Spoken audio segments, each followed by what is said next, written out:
Gary City Hall officials have made it their priority to make residents' health coverage their business. Find out why Northwest Indiana officials are mobilizing to make sure residents know about resources to help them prepare to be safe and healthy in the new year. I know, our patients love this clinic. 'Tis the season to shop coverage. What we are learning is that the vast majority of uninsured do not know about this important date coming up or this important window of opportunity for them. So we are reaching out in every way we can. Department of Health and Human Services Region 5 Director Kathleen Falk was in Gary this week reminding residents they have 3 months to get health insurance for next year. Many for the first time in their lives.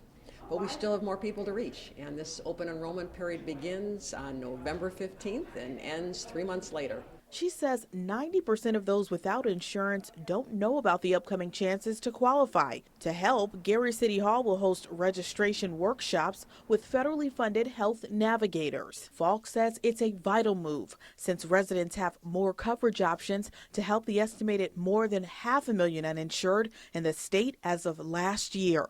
They're going to see in Indiana this year they have even more providers to choose from. There are more than twice the number of providers.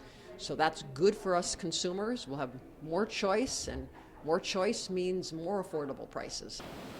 She says Governor Mike Pence's administration is negotiating with HHS on using the Healthy Indiana plan to expand coverage to low-income Hoosiers, which Obamacare would have fully covered. Governor Pence's administration has made an alternative proposal to the federal government, which is being reviewed as we speak. The Affordable Care Act's great offer for 100% funding families and individuals that are at the federal poverty level. That would be the fastest, simplest, quickest way to get those people coverage. Sign in.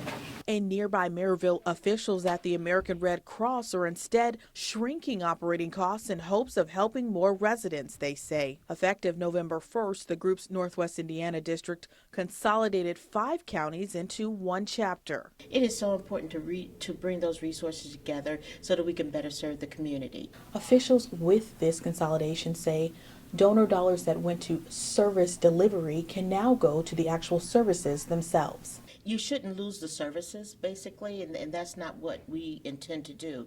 The American Red Cross is still available to those clients and to those residents of the areas that we cover. It's just that physically the building may not be serviced on a daily basis, but the services are still available to the residents. She says the organization's strength is its volunteers and that their resources still meet the requirements of the state disaster emergency plan. We do have those impending snows, of course, that happen in those areas that are harder hit, and that could be in the counties of Porter and LaPorte. If I-65 is shut down and cots and blankets are needed in strategically set places, then we can provide that services to the community. So not only do we have the volunteers that are in Porter and LaPorte counties that have already been servicing the community, but then we can bring in the strength also from the Maryville chapter.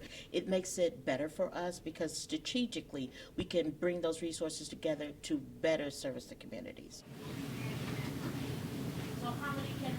More information about the Affordable Care Act can be found by calling 1-800-318-2596, and anyone who wants to learn about volunteering with the Red Cross can visit redcross.org.